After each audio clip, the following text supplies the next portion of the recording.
Okay so बेटे अब हम लोग स्टार्ट करने लगे हैं अपना question number 2 on the page number 69 and question number 2 of the 6B exercise. So start करते हैं। 6B एक्सरसाइज में वो हमें क्या कह रहे हैं कि आपने क्या करना है, कैलकुलेट करनी है हर एक की cost which set of cost are more by much. वो कह रहे हैं कि इन दोनों में से किसकी कॉस्ट ज़्यादा है। सबसे पहले हमने इनकी कॉस्ट फाइंड करनी है और जिसकी कॉस्ट ज़्यादा है हमने उनको वो भी बताना है।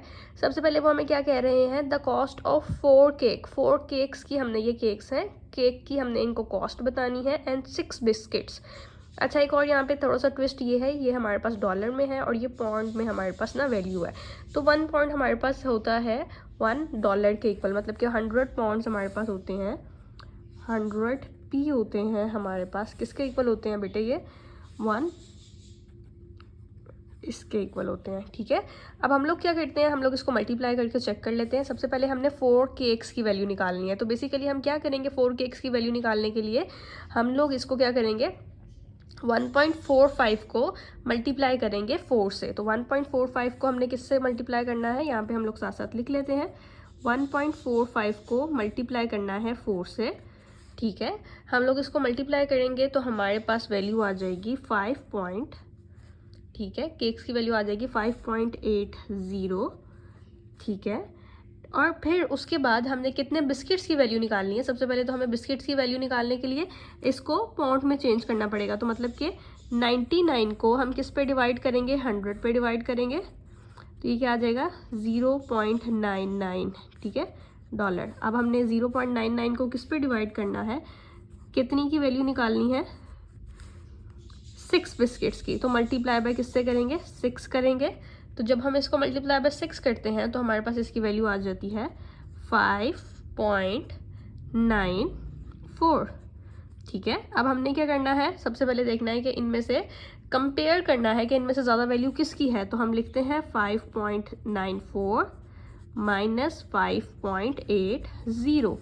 अब जब हम इसको माइनस करेंगे तो हमारे पास वैल्यू आ जाएगी $0.14, जो कि किसकी है हमारे पास। हमारा आंसर आएगा कि बिस्किट्स कॉस्ट मोर बाय 0.14। ठीक है, आपने इसको क्या लिखना है, 0.14 हमारे पास।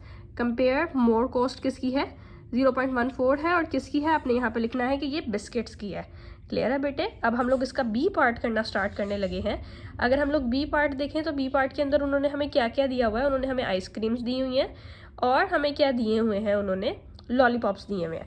कितने की फाइंड करने के लिए कह रहे हैं, मैं यहीं पर ही कर रही हूँ बेटे। आपको आई थिंक सो कि रफ वर्क की तो ज़रूरत एज सच नहीं होगी, लेकिन अगर आपको ज़रूरत हो तो आप मुझे बता देना।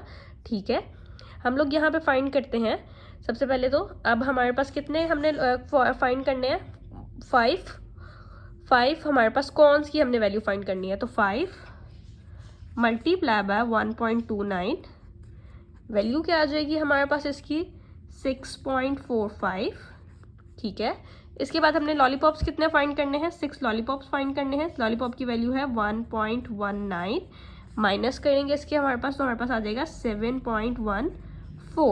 अब हमने देखना है कि किसकी वैल्यू ज़्यादा है। तो 7 पॉइंट, बड़ी वैल्यू में से हमेशा छोटी वैल्यू माइनस होती है, 6.45 माइनस कर देते हैं तो आंसर आ जाएगा हमारे पास 0.69। किसकी कॉस्ट हमारे पास ज़्यादा है, लॉलीपॉप कॉस्ट मोर बाय कितनी ज़्यादा है, 0.69। आपने यहाँ पे लिखना है लॉलीपॉप कॉस्ट मोर बाय कितनी है, 0.69। ठीक है, इसके बाद वो हमें पिज्ज़ा देते हैं। कितने पिज्ज़ा की हमने फाइंड करनी है, 4 पिज्ज़ा की। तो 4 पिज्ज़ा की हमारे पास वैल्यू है, हम 4 से बस जितनी वैल्यू दी गई होगी यहाँ से हम वैल्यू पकड़ेंगे 4, और यहाँ पे पिज्ज़ा की जितनी वैल्यू है उनको उससे मल्टीप्लाई कर देंगे 2.96। इसका आंसर आ जाता है हमारे पास 11.56। और देन हमारे पास 5 रोल्स हैं। ठीक है, 5 मल्टीप्लाई बाय रोल्स की कितनी वैल्यू है हमारे पास, 2.29। मल्टीप्लाई करवाते हैं इसको तो हमारे पास आ जाता है 11.45। अब हमने देखना है कि किसकी वैल्यू ज़्यादा है। तो 11.56 में से माइनस कर देना है 11.45। आंसर आ जाता है हमारे पास इसका 0.11। तो आप यहाँ पे लिखोगे pizza cost is more by कितनी ज़्यादा है, 0.11। ओके बेटे, अपना ये डी पार्ट देख लें। डी पार्ट किस तरह से है, हमारे पास उन्होंने कितनी दी हुई है, 7 मार्क्स दिए हुए हैं। 7 मार्क्स की वैल्यू को मैंने मल्टीप्लाई कर दिया है, 14.63 आ गया। और 8 कप्स दिए हुए हैं, 8 कप्स की ये वैल्यू है। 1.89 को मैंने 8 से मल्टीप्लाई करके 15.12 निकाल लिया। अब हमने वैल्यू निकालनी है कि किसकी ज़्यादा थी। 15.12 से 14.63 माइनस किया तो 0.49 आ गया। तो हम यहाँ पे लिखेंगे, क्या लिखेंगे, टी कॉस्ट, टी के जो कप हैं कॉस्ट मोर बाय 0.49। ठीक है, आपने यहाँ पे ये लाइंस लिख लेनी है। ओके बेटा, ये आपका पूरा इसका काम था, इसको देख लो।